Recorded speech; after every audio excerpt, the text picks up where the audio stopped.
Hi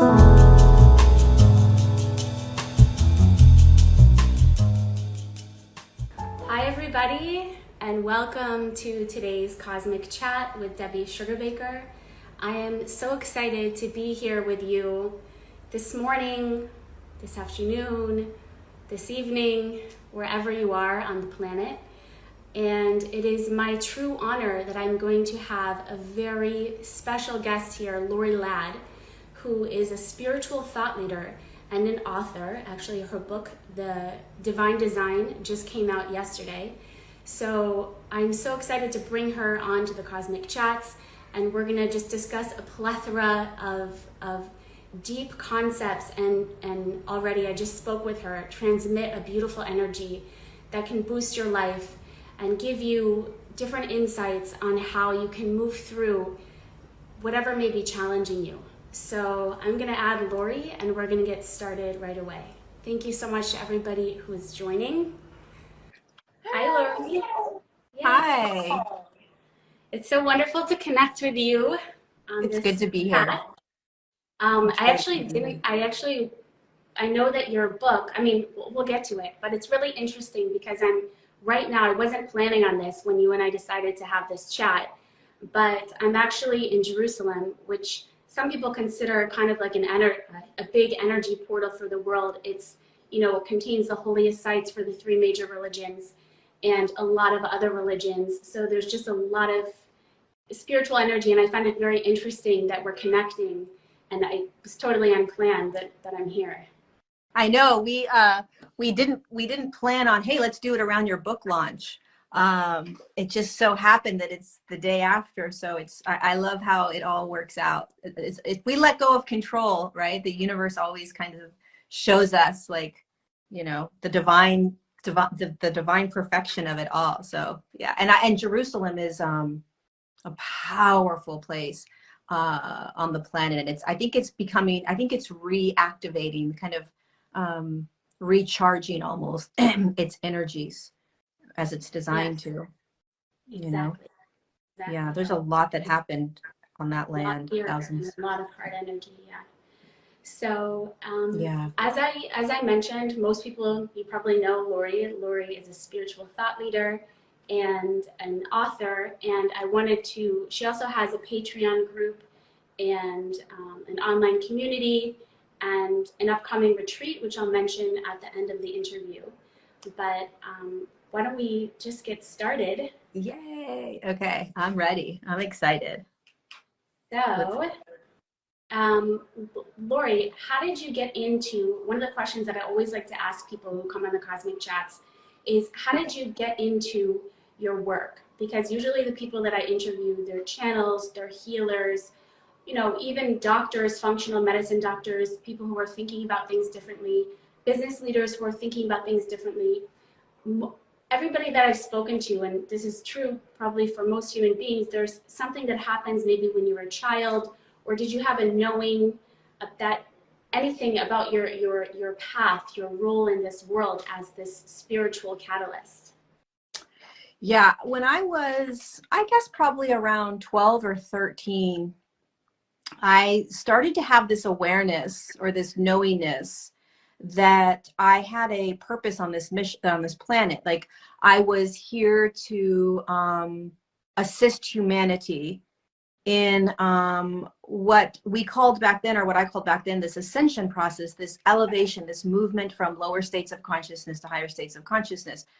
I knew that I would be literally assisting humans, like holding their hands and walking them through this. But I didn't know really what that meant. I didn't know what it would look like. I didn't know how. There wasn't specifics around it. I just knew that I would be kind of like either physically or energetically holding people's hands, walking them through what to me back then was like really devastating times. Like when I was 13, I remember kind of being shown that there would be like really intense cataclysmic events happening on the planet, that it would be chaotic, that it would be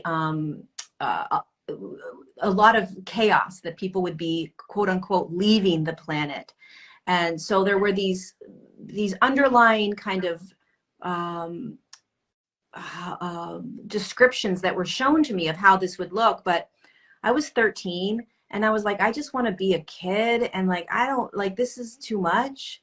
And Wow. so for most of my life, I was very, very aware of what we were in and what this journey is all about, what this planetary existence is all about. I was aware of everything, but I didn't want to commit because I knew that if I committed to my work, if I consciously was like, it's go time, let's go, my whole life would change. So I waited until, I was 40. And that's when I kind of committed. I finally did this like actual like commitment ceremony and stood on this mountaintop and was like, all right, I'm all in. I say yes to everything. I'm ready. And I went home after that, and that's really when the channeling started, the connection to like higher dimensional realms. Um, Everything just started to unravel. I was shown speaking to millions of people all over the world. I always get shown these visions or these pictures. Um, but it was a knowingness. It was like I knew that this was what I was going to do. I didn't know I'd be writing this book. So everything was sort of, I never controlled any of it. I just said yes and show me.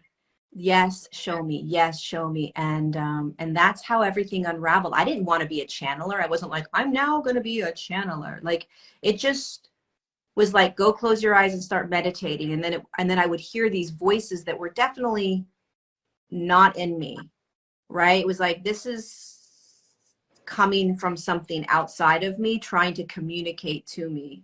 Wow. And so that's how it started. What was your family like when you were so young and you were so had this like such awareness? How did your family respond? Well, my mom was really awake. She was the one that, I mean, she was the one that kind of taught me everything. She took me to Oh, these wow. seminars when I was really young. We would go to these seminars where we would watch all of this. We would be experiencing like channelers that were channeling things about us, or we would be watching these like how did JFK really die? And I mean, I'm 13 years old. I just had a slumber party with my friends watching Golden Girls, and now like 3 days later, I'm sitting in front of this guy and this was back in the 80s, so it wasn't super, not a lot of people were doing this work, not a lot of kids were doing this. So when I would speak to my dad about it, or my brother, they always thought I was just crazy. So it just was something, and my friends at school, they just thought I was crazy, but I was okay being looked at as crazy. It was sort of just like, well, there's Lorie talking about, aliens and whatever. It is like, the world's going to end and all this stuff that I would talk about. But it was just sort of accepted that this was just, there were definitely two sides of me. It was the side of me that was just ignorant and just being the human, and the side of me that really understood everything and would go on these retreats with my mom and these seminars for the weeks. And I would be reading all kinds of books, um, you know, uh, books that people are reading now, I'd be reading at school. So there was always these two sides of me. But I was okay with people thinking I was nuts. I still am, people don't think I'm as crazy as I was back then, but yeah, it was my mom. If I didn't have my mom as my mom, I don't know if I would be where I am. Wow. Yeah. Yeah, and even back then, I mean, consciousness has come so far, like awareness. Human consciousness has come so far, even in the last 10, 15 years, even in the last 5 years. We're just, and with COVID, like, we're just transforming and elevating at such a rapid rate. And when you were saying like the books back in the 80s, so I thought about this one book that I have from a used bookstore called Psychic Energy and Self-Defense. And the way that it's written, it sounds like very, very out there, but even like in now, because now, I don't know, I guess we couch things, we freeze things differently, but it's Yeah. Probably that was in the, around those books, because I Yeah. think it was a biggie back then. It probably was. I don't remember reading that one, but I read a lot of them. I read a lot of books back then. I just devoured the information, and now I don't read anything, but yeah, it's interesting. I love you know, everyone's like, how do you know we're evolving? And it's like, dude, just look at where we were 40 years ago, 30 years ago, 20 years ago, and look where we are now. It's just it's so blatantly obvious that we are evolving. And then it's sort of like, well, what does that mean, Lorie, that we're evolving? And it means, well, we're stepping out of ways of being, ways of experiencing the world, behaviors, thoughts, beliefs, and we're stepping into new ways of being. And these new ways are in higher frequencies. So they're experienced differently. And so that's what we're doing right now. We're learning how to pull ourselves out of ways of being on this planet that we're not designed to be in. We're designed to move through them and into ways of being that are more empowering, less victim, more flow, less stagnation, right? More peace, less fear. And that's what's so beautiful about this planet, is that duality, that there is the fear. Even as you speak, I can feel the vibrations of those words that you were saying, you know, less fear, more peace, you know, less greed, more heart, more compassion, more giving. It's so beautiful just to speak with you. I can feel the vibration and the energy of your soul, and you're coming through. But we have a few questions from a number of people about your book. I just ordered your book. Where can I get your book? So I wanted to ask you a little bit about your book, The Divine Design, which was released yesterday, and it's available, as I think you mentioned, on Amazon and probably on a lot of other platforms as well. But what can you tell us about it? You know, you and I had spoken briefly about this idea of the lenses, you know, and some of the information that you wanted to pass through the book. Yeah, I mean, it's interesting. The book came in 2018, and the world is a very different place now. It's interesting because in 2018, when the book came through, the book is about how we got here. How did the human become? How did we land? How did this happen? Why is there an Earth? Where did Earth come from? You know, a lot of people, there's a lot of different belief systems. And so this divine design is another way of looking at how we got here. And this belief that we started in a much higher frequency. We started as humans and Earth in a fifth dimensional realm, in a fifth dimensional awareness. And how did we get ourselves into this much lower frequency, much lower dimensional field? And how are we moving ourselves back up to that higher frequency and that higher dimensional field? And what happened in between all of that? It's millions of years that are kind of squeezed into 280 pages. And it talks about the physical body a lot, and why it's designed the way it is. How do we understand emotion and thought and beliefs, and how do we move them through the body, through the channel? Why do we have the chakra systems? Why do we have those energy systems? Right? Why do we have trauma? Why do we have contracts with humans? And how do we choose our families? Do we not? And why do we do that? So it really depicts, it talks about the DNA and how the DNA is shifting. And there's a lot that it talks about, but the purpose of the book, the reason it came through, and the beauty of it being here right now is, first of all, there's so many more humans that are ready to hear it or read it. But it's a remembrance. It's kind of like you're going to open the book and you're going to read your story. Like, oh my God, this is the story of us. This is the story of how we got here, and I forgot.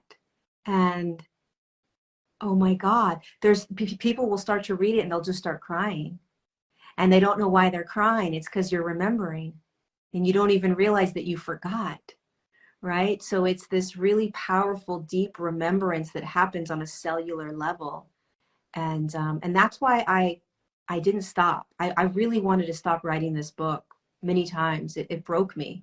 It really broke me, but I pushed through because I knew that it wasn't about me. I knew that this was a book that humanity would be reading for many years to come.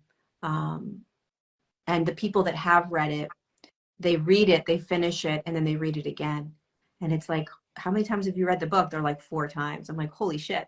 So it's like this constant activation and remembrance that allows you to sort of start to move through your human journey with a little bit more ease and grace, because you start to remember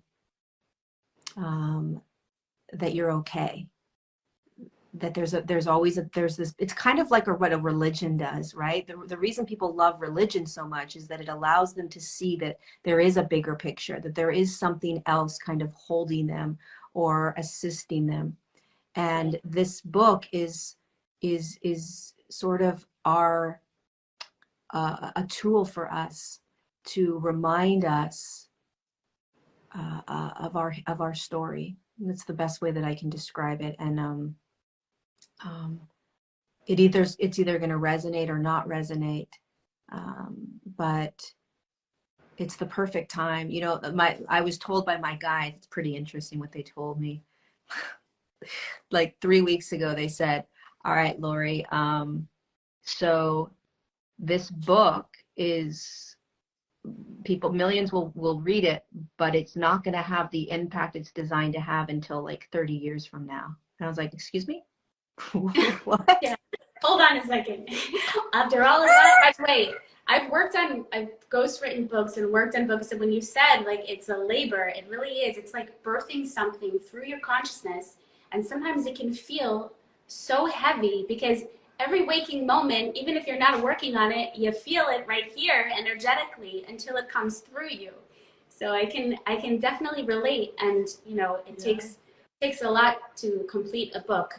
So first of all, congratulations and kudos, but also, you know, I could relate with what you were saying, and I hope that maybe that will get turned and the 30 years will turn into 30 days. I know. Because it's like, come on, why not? 30 years. Right? Yeah, why not? Exactly. Why not? You know. So yeah, I'm holding and it's interesting. The way I live my life is always being tested by everything, including this book, where it's like I'm not in control. You know, and the less I try to control things, the less I find myself in suffering or struggle.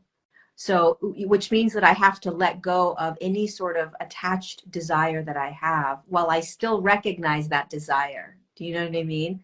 Like, right. Would I love for this insane book to be in the New York Times bestseller and just shatter everyone's beliefs and illusions around what the human consciousness is able to hold right now? Hell yeah. Like, it would be unreal if this book showed humanity where they're actually at in their state of awareness, right? But can I let that go and let the book drive itself?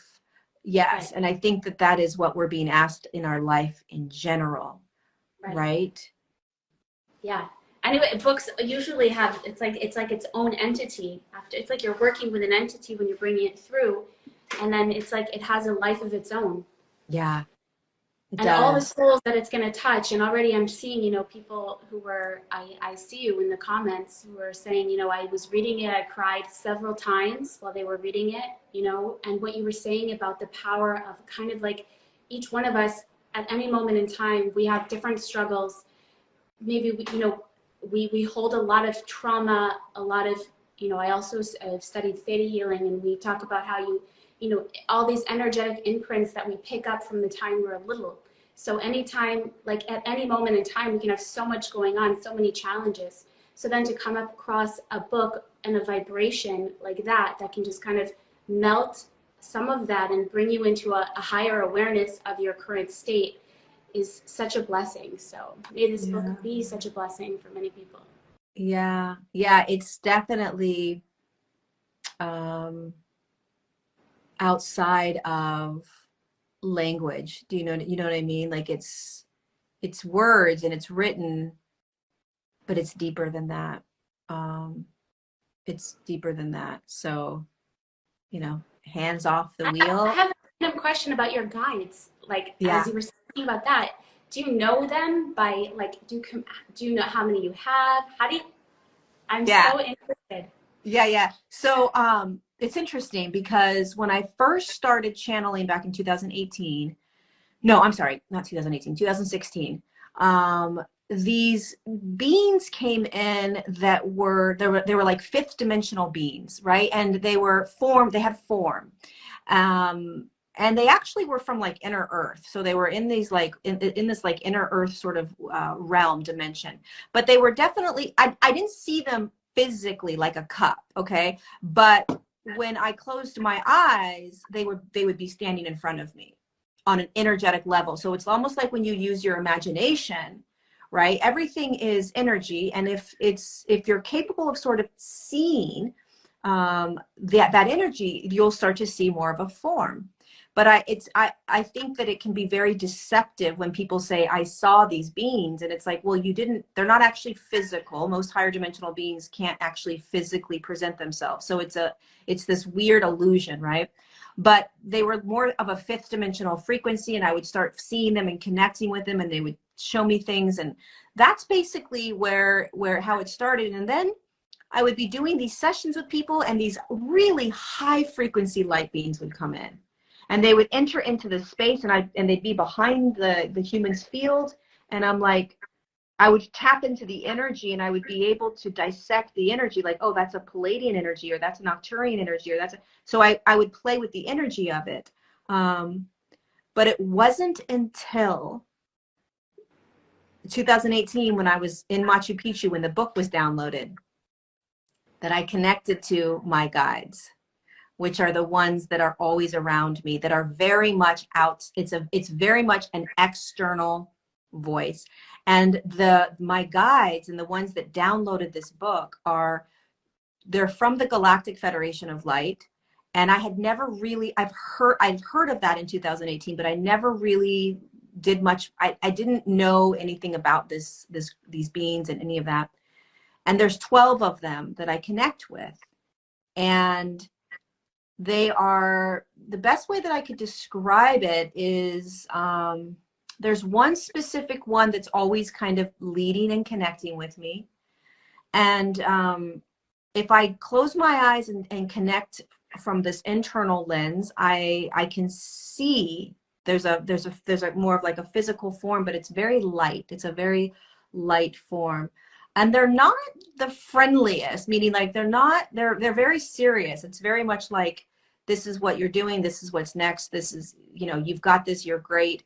But it's not like other energies where you kind of are like held in love and, cradled, and, it feels very much like I'm in a classroom, and my teacher's standing there with a whiteboard, and, it's like, this is what. Like, it's oh, like really? the noises in his little flat. That's like they're very, this one is more of a male frequency, and it's and even when I pull them in, it's interesting. It's very much like I'm in school. It's like, what's next? What am I doing next? Or how am I serving today? And what do I need to do to serve today? And how do I need to get my body ready to do this class? And so it's less of like, Lorie, you're amazing, we love you, and more of like, this is what you're doing. And it always comes from outside of me. Sometimes during my days it'll be loud, but most of the time it's very quiet. They leave me alone. They're not around a lot. But if I bring them in, like right now, if I connect to them, I can literally just right here kind of bring them into the space, because they're always there. Our guides are always there with us. It's just the awareness of like kind of connecting to something outside of yourself, and bringing it in. But more than listening to my guides, I usually listen to me. I usually listen to my inner guidance, my knowingness. That's really how you navigate the human journey, is because they'll say whatever they want to say, but it's like, dude, you're not in the human, you don't know what it's like to be here. Like, zip your mouth right now. Like, I'm the one that has to do this. So what's more important than connecting to guides is connecting to your own internal compass and your resonance, your knowingness. You know what I mean? 100%. Like I had a spiritual teacher for many years, and she was here in the physical, and then She actually crossed over in 2020 and transitioned, and I was with her then. And the thing was, is as a spiritual guide, it's kind of like she was there, and you felt this energy and this support, energetic support, to do my spiritual work, essentially, to go through those processes that are internal that help us to elevate.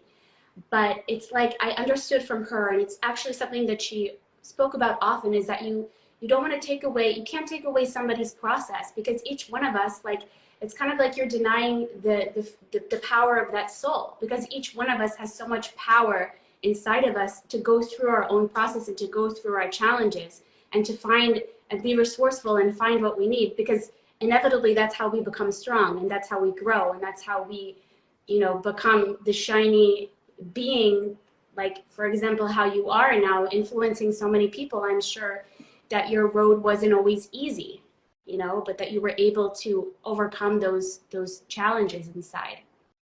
Yeah, it's so true, because at the end of the day, we have to navigate this. We have to empower ourselves. We have to choose.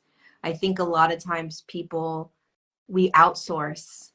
And so we're outsourcing to our guides, we're outsourcing to people, we're outsourcing to relationships, meaning that we are needing something outside of ourselves to get through our journey. And the key is to understand that those are tools, your partner, your friends, teachers, books. These are all tools that are great. We need tools.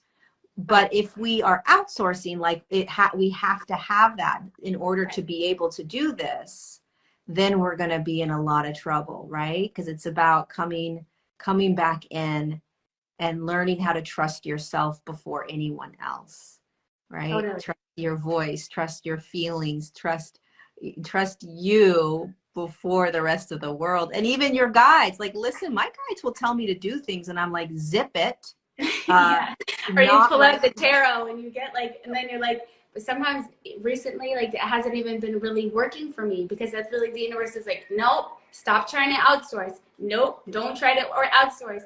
Get quiet with yourself. You have so much power inside of you to pull in different energies that you need, to pull in the trust and the certainty that you need to move forward. And I'm just like, feel like it's funny, you're totally channeling this. It's been a big part of my process recently. And I think a lot of people, it's the awareness of it though, right? And laugh at yourself. It's like, oh, yep, I'm looking for the psychic. I'm looking for the tarot. I'm looking for, like, tell me. And then there's this internal voice like, are you going to stop? Are you going to stop looking out? Because you're not going to find it. You're going to continue to search, right? There's going to be this almost like this emptiness. Like maybe there's a fleeting moment of relief because you got some sort of answer, but that's fleeting. It doesn't last long anymore. Until because you really find it for yourself. Yeah. But by the way, I'm not knocking, because I've had a lot of people in the cosmic chats who are tarot readers, but not fortune tellers. They're helping people recognize their subconscious patterns. And that is super powerful. Or healers who can read your energy field and help you to feel, oh, this pain in my back rib, it's been there since this time. And, of course, we're here to help each other. But I think that what you're saying is not to, like, give up our power or abdicate our own power, like just kind of being a little bit like spiritually lazy in a way. Yeah, for sure. Because I love freaking looking at my, like, what's going on energetically, like my sign, and 1000%. But it's different between a need, like an attachment and a need for it, as opposed to a tool that it's assisting me, right? Like when you call a friend and you're like, dude, I just need you to help me process this, right? It's the same sort of thing. Everybody's here to assist each other with whatever tools that they have.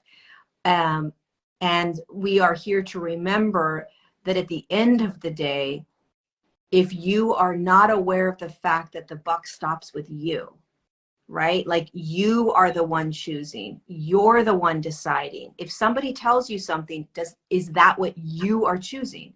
Does it resonate with you? Does it feel right to you? That's truly what we are learning, that it always comes back to the buck stops with me, with everything. and that's true empowerment, you know? Totally. It's such a powerful way to show up in the world because otherwise we're just reacting to the world. We're reacting to somebody else's, and not necessarily is that true. That person has their own opinions and their own traumas and their own whatever. I'm not saying, again, not to listen to somebody else or to have that, but I think that it starts inside.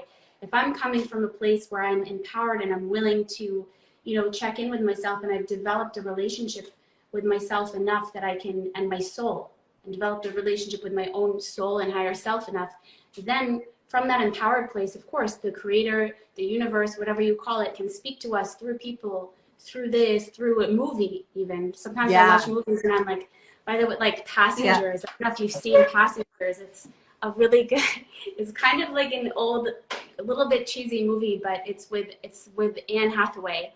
And it's just so powerful in terms of the idea that the universe sends you people to help you to elevate, and all of the things that happen in our lives, even the things like I told you, I went through a lot of loss in 2018 with my dad and my brother, but it's like inevitably those things that really happen, that really hurt us, or the person who, the relationship that ended and the person who left, inevitably they're messengers that are helping my own soul's evolution and growth.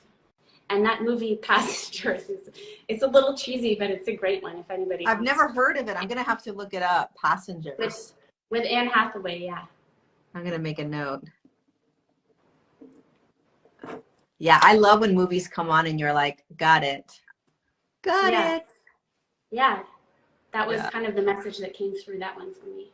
Yeah. So, wow, this has been such a phenomenal conversation. And I wanted just to ask you a little bit. I know you talk a lot, and we've kind of touched on it a little bit here, but you talk about this idea of the observer, right? So can you just open that a little bit for, the people listening on right now and what that means? Because I feel like that's a concept that somebody could take with them right now and could change their life right now in this moment, just to see things in a different way. And so yeah, the observer has been something that I just started practicing. It was necessary, and it's something that just naturally started happening with me, where I started watching myself. I started being aware, and I think it had a lot to do with my guides kind of showing me, are you aware of what you're thinking? Are you aware of what you're feeling? Are you aware that you're not any of this? So there was, I think it kind of started from my guides, and then I started to become aware of this part of me that's the observer. And the way I like to describe it is, it's like you are experiencing your day. So you're experiencing your emotions, like even right now, right? There is one aspect of us that is present and having this exchange. And simultaneously, there is an aspect of me that is aware that I'm doing this, kind of watching me. You're doing an Instagram live, you're talking right now, and so it's simultaneous. It's not split. It's not one or the other. It's impossible. It's impossible to be one or the other. It's all of it. And so that's the challenge, is like, okay, I just got in a fight with my mother. What typically happens is that we are in the fight. We're in the experience of it. We are the experience. We're the emotion. We're angry. We're upset with our moms. We want to scream. We want to call a friend and talk about it. Right. Okay. When you become the observer simultaneously, you are beginning to see, oh my God, the observer says, Lorie just got in a fight with my mom, or whoever, right? The observer says, Lorie is upset. Like, I am now in a fight with my mom. I am now really upset. I do not know how to regulate my emotions. I want to scream. I want to now identify as that pain. I want to identify. I'm trying to identify. I want to be the victim right now. You're watching yourself while you're in it. And it can be as simple as, like, when you start practicing it, it's like, oh, I'm now waking up. Okay, now I'm going to go get my coffee. Now I am choosing to focus on these thoughts. Oh, now I am playing the victim. So you're constantly pulling yourself out of the illusion that you are the experience. Like now I'm experiencing, no, I mean, not right now, but like something that somebody might be experiencing would be like, now I'm experiencing anxiety or fear. You know, I think that this area is a lot of people have been dealing with that recently. You feel this kind of tightness in your chest, right? Or in your solar plexus. So you can, what you're saying is that you just kind of recognize, okay, now I'm feeling a little fear, I'm feeling a little anxiety, rather than being the fear or the anxiety. Yeah, it's like you're either in the drain swirling around in it and you can't even see straight because you think that you are it. So you get caught up in the experience. Like, why is this happening? I can't believe I'm feeling this again. Well, I'm so stupid. I want to scream. I want out of this. I hate my job, blah, blah, blah, right? You're in the drain, swirling in it, right? It's impossible to become the observer. So you want to pull yourself out of the drain and say, oh, wow, look at what I'm doing. Oh, my God, look at what I'm thinking. Oh, my God, look at what I'm feeling, right? You're watching yourself in the drain, which pulls you out of the drain. Yet you're still experiencing. See, that the thing about it is you're not bypassing, you're not taking yourself out of the experience. Right. You start to detach from it, which allows you to stop judging yourself, which allows you to feel safe experiencing things. The moment you stop attaching to this idea that you are any of it, is the moment that you start to recognize that you are actually safe to feel it. And then when you realize that you're safe to feel it, you stop trying to change it. You stop trying to fix it or get out of it. And then what happens? You move into a flow state. And when you move into a flow state, then the universe starts to wow you because you're now letting go of trying to control anything because you realize that you're none of it. Everything that's happening is happening for you. It's happening in order to show you what you do and how you react and the trauma and the triggers. Wow. And the moment you just allow it to move through you, you start to move through it. And then things start moving. And then you're just like, holy shiitake mushrooms, I'm not in suffering anymore. Because the state of suffering is that you're attaching to what you're experiencing. Right. You believe that you're it. Then you just anchor it. And you just anchor it. And you get that vibration. It's so powerful. I remember when I was at my dad's bedside when he was leaving this world. And I was so, it was probably the greatest kind of like internal stress, fear in this life. And then I kind of like thought, I had this thought that was like, probably I've sat by this bedside as, you know, with him, with this kind of suffering in another life. Or I thought about like, just like these movies, and I imagined like myself, like, you know, in like a different, like I got this vision. I was like in a different dress of a different time, and I was with my father at his bedside, and I was, of course, I was devastated, and I was so sad. And almost just to see myself like, just to like see it from that other perspective, it alleviated me. It took me out of this like immense pressure because it was like, maybe he's gonna live, maybe we're gonna get him the liver, maybe, you know, it was like all of this, like so much, like you said, I was in the dream, but just like thinking like, oh, maybe I've been here before, and okay, right now I'm a girl who loves her dad, and she's at his bedside and he's leaving the world, so she's naturally upset, like in turmoil. And just seeing like a story like that really helps. So yeah. Exactly. You start to see it as a movie, truly. yeah. You start watching your life. But the crazy thing is that you're still feeling everything. Exactly. It's not like I was checking out. I mean, I was crying, I was upset, I was with him. Actually, it allowed me to be more present in in those last moments and to really be there and to show up. Actually, I was upset and I was crying, but even that didn't overtake. I guess in those very heightened kind of spiritual moments, you have your higher self anyway steps through in a way. Yeah. And I always see the higher self as part of the observer.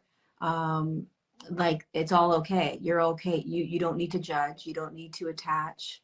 I have judgments all the time. I have attachments, right? So it's not like it's just how can you practice detaching? Can you practice? I mean, I don't find myself judging what I'm feeling very much anymore. That doesn't mean I don't like it. Right. Like yesterday morning when I woke up feeling like I was the most horrific writer on the planet and my book was coming out, I didn't beat myself up. I wasn't like, I can't believe you're feeling this, Lorie. You're a horrible person. Right. I just was feeling the feeling of being a horrible writer and allowing myself as the observer to feel that. Right. So it's very different. It's weird. I didn't identify as a horrible writer, but I was allowing myself to feel that feeling of being a horrible writer. So so there was no judgment to it, but I was still feeling it. Right. But because I didn't identify as what I was feeling, I knew that it would pass. Does that make sense? Totally. And I Yeah. think that right now the words that you're saying are helping like so many artists and writers out there, because I think that's something that a lot of any creative deals with. You get that like feeling like, oh wait, what if it like whatever the feeling is, that I'm not good enough, or this is not good, or what I have to present. And so I think that your words are just like really helpful for any creative out there who's on social media, writing, painting, etc. Even Yeah. for me, it's so powerful that you're being vulnerable and sharing your experience. I think it's so important to call it out and to recognize it, to make it okay. Because Yeah. in my opinion, so many of us have stopped our highest potential. We've stopped our creations. We haven't opened the ceiling and said, I'm just going to let it go, because we have that internal voice that says you suck. That we have that internal voice that says this sucks. We have the Right. internal voice that says no one's going to listen, no one's going to read it, no one's going to care. It is horrific. Right. And we allow that voice to stop us, and then the potential of what we're here to do is watered down. And I don't know, the voice was really loud. It's loud. It's very, very loud. And so I have a choice. I mean, I didn't have a choice. I had the choice of no choice, which is like, Lorie, this book's going out no matter what. So I basically had to just have temper tantrums. But if you allow yourself to push through, like literally, like torturously push through Right. and do it anyway, no matter what, Right. then you break through those limiting beliefs. You break through that ceiling. Totally. And I also believe that when something very powerful needs to come to the world, that's going to bring a lot of energy and a lot of light. There are forces that will try to stop it, and they may come in the voice of that doubt, because Am there I are. frozen? I think some people said, but now I think that was before. Okay. For me, you weren't frozen. Oh, good. Okay. The people who were watching are the ones who really. But I think, is it still frozen? You look fine. I look fine, but So anyway, yeah, I believe that when something really powerful needs to come to the world, there are forces. And anytime we try to do something good, there's always going to be that voice that's going to be like, do you really need to do that?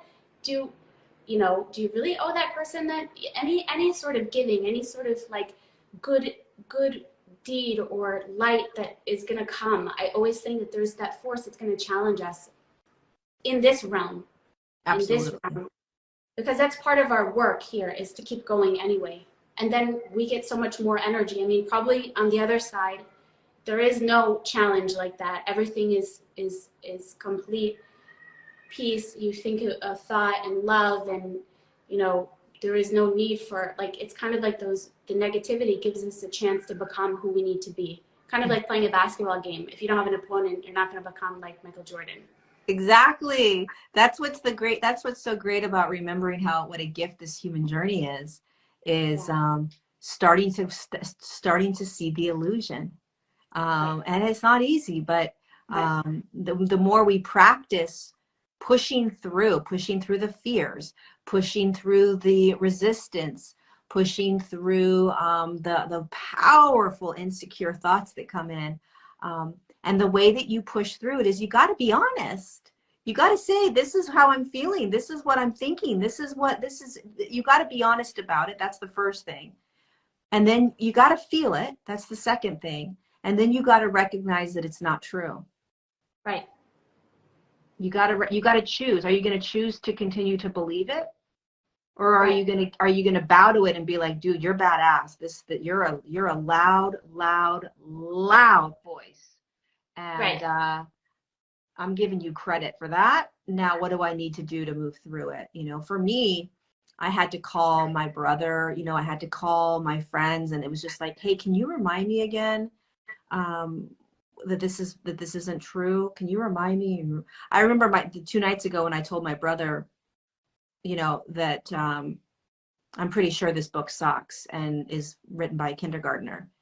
And, you know, these things look horrible and doesn't, you know, all these things I was critiquing. And he goes, well, he's a huge Howard Stern fan, so take it or leave it, whatever.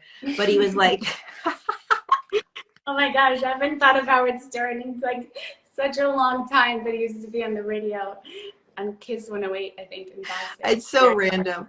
But anyway, he was like, Lorie, when Howard Stern is writing his 3rd book, he was talking about how difficult and challenging and all the back and forth he had to do and all these things, right? And for some reason I was like, oh, I'm not crazy. This is normal. This is normal. And to be able to let other people realize that these things are normal, it's normal to feel this way, then that it helps us to accept it, to surrender to it, you know? Totally.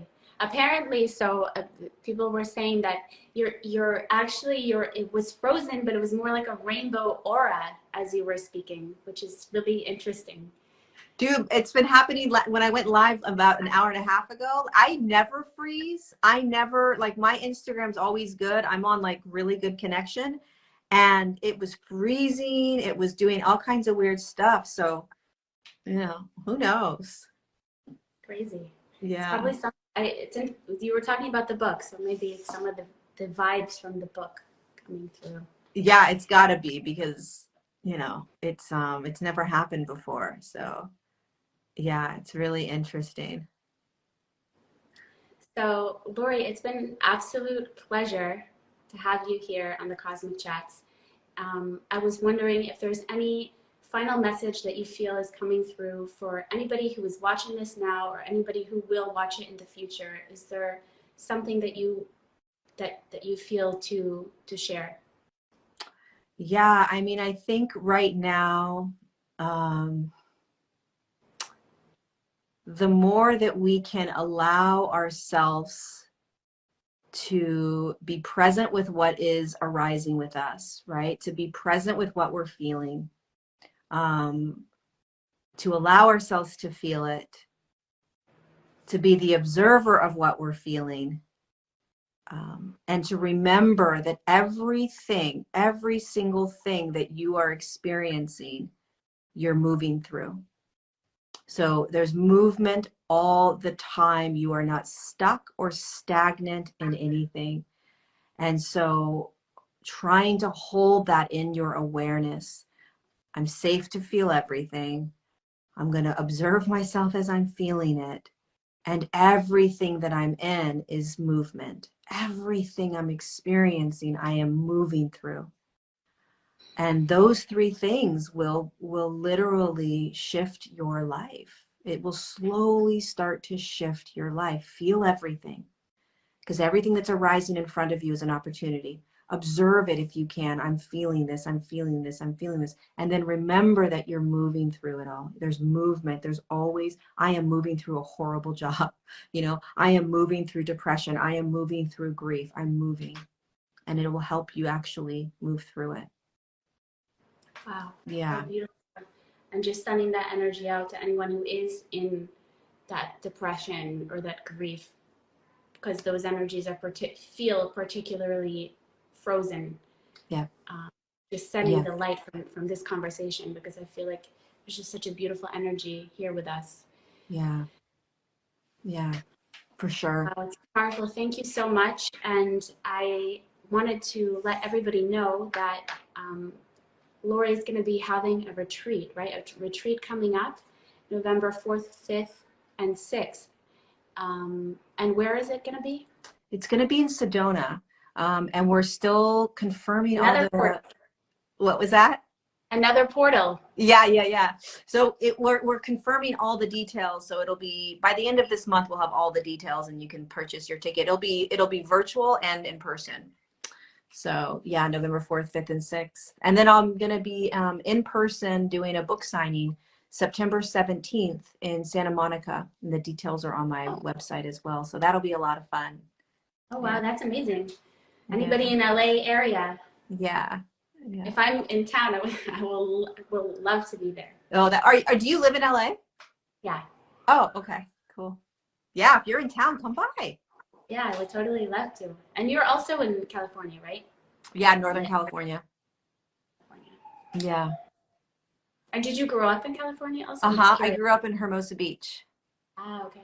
I was gonna say, because your mom was so into that kind of stuff. It's like, I know that back then it was like California was more fertile, even now today, for this kind of spiritual consciousness. Yeah, my mom used to go to back in the 80s, she used to go over to Louise Hay's house and they would have like I know, I was like in awe. I was like, what? She's like, yeah, I'm a huge Louise Hay fan. I know. Oh my She's gosh. like, back in the 80s, Louise Hay would have these groups every week and we'd all go over to her house and we'd sit in a circle and talk. And I was like, what? That's so cool.